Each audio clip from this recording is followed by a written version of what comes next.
And now I think that Mr. Alty will say a few words. Thank you very much.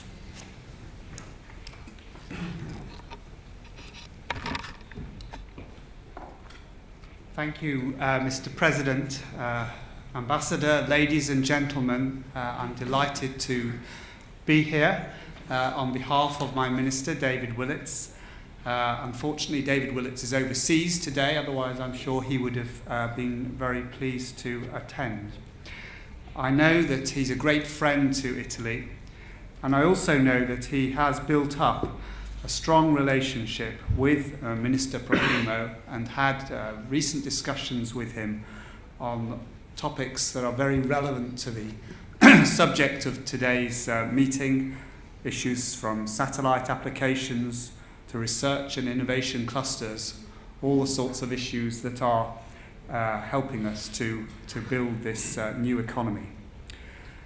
I'm sure that David Willetts would also welcome the important work being done to align UK and Italian interests in various other ways.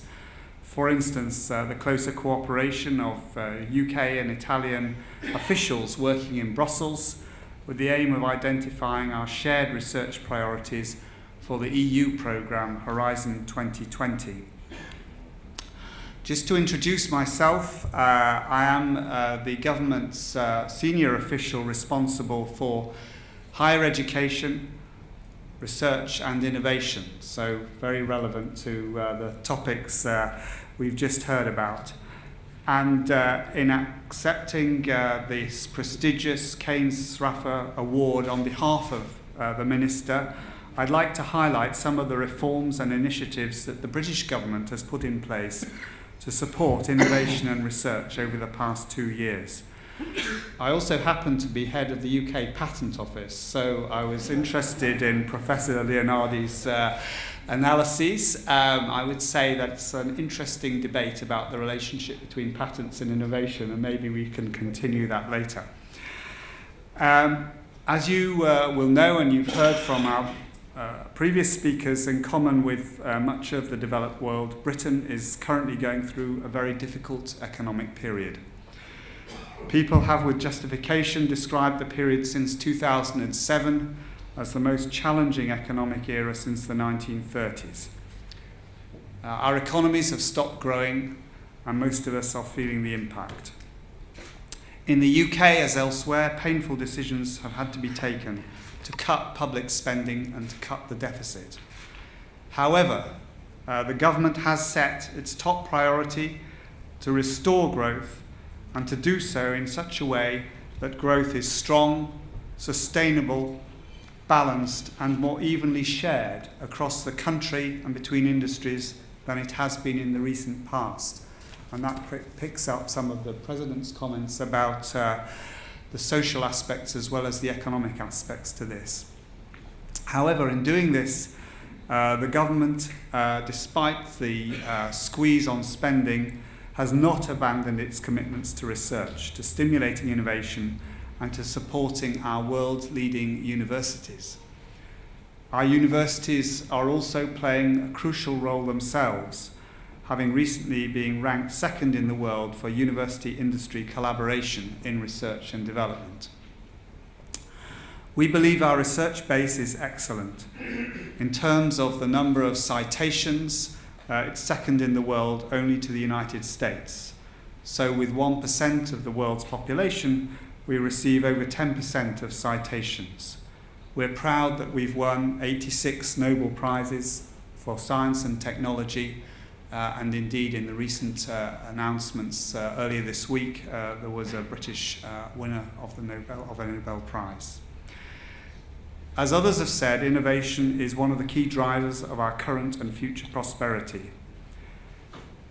Evidence suggests that over time, around 2/3 of the rise in our standards of living can be attributed to innovation. The world needs successful innovation to find new ways of tackling both old and emerging problems, economic, social, and environmental.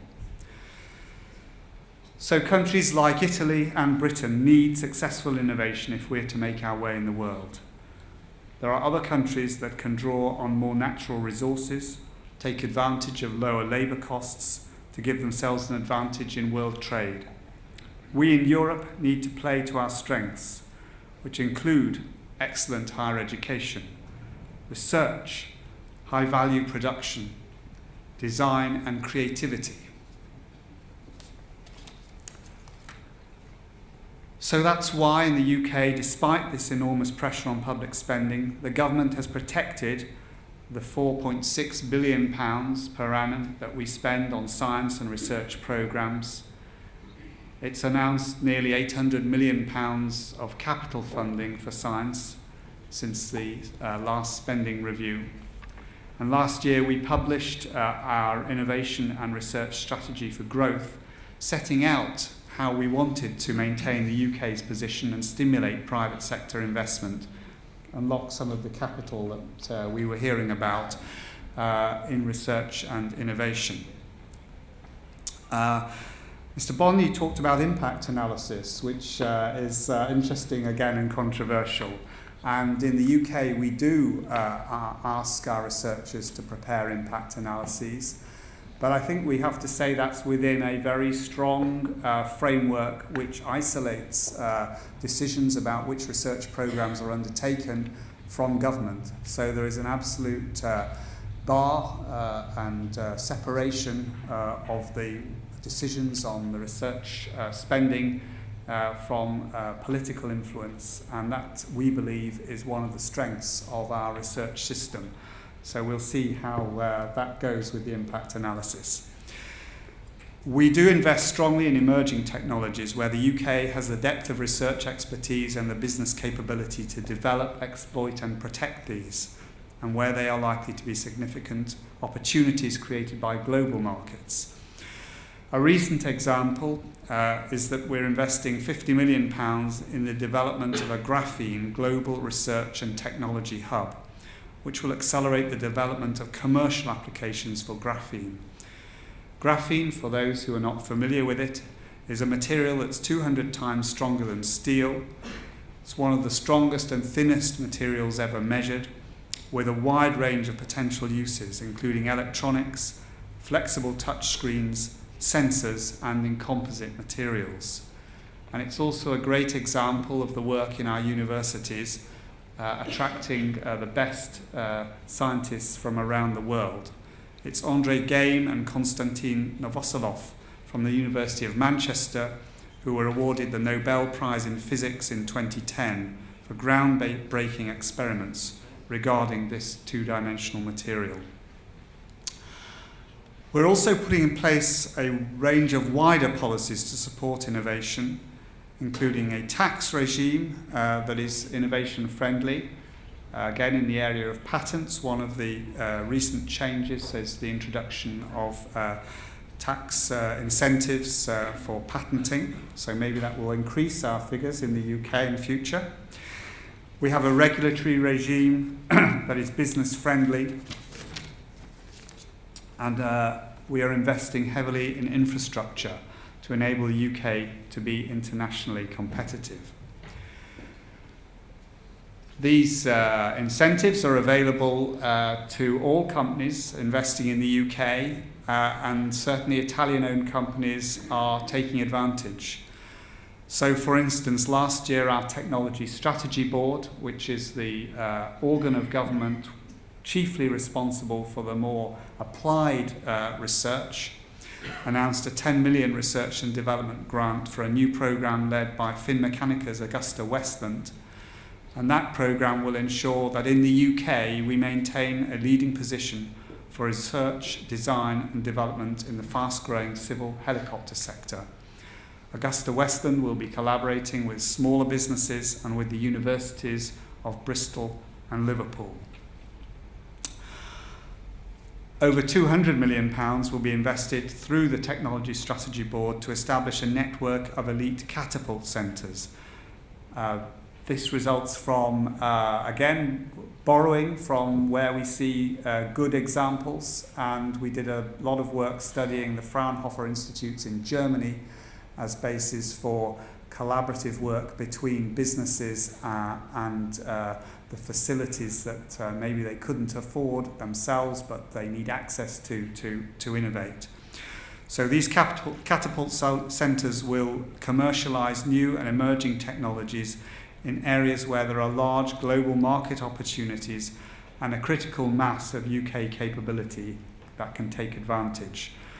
There are 7 areas that we've identified so far: high-value manufacturing, cell therapy, offshore renewable energy, satellite applications, the digital economy, future cities and transport systems.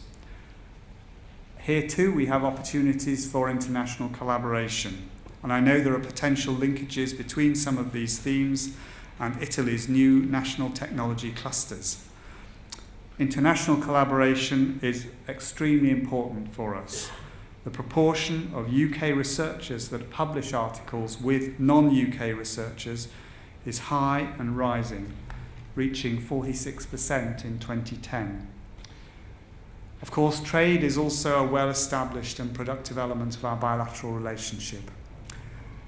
Last year, two-way trade between the UK and Italy amounted to some £24 billion, and in the same year we were each other's 7th biggest export market. From the UK side, we of course want this cooperation to continue.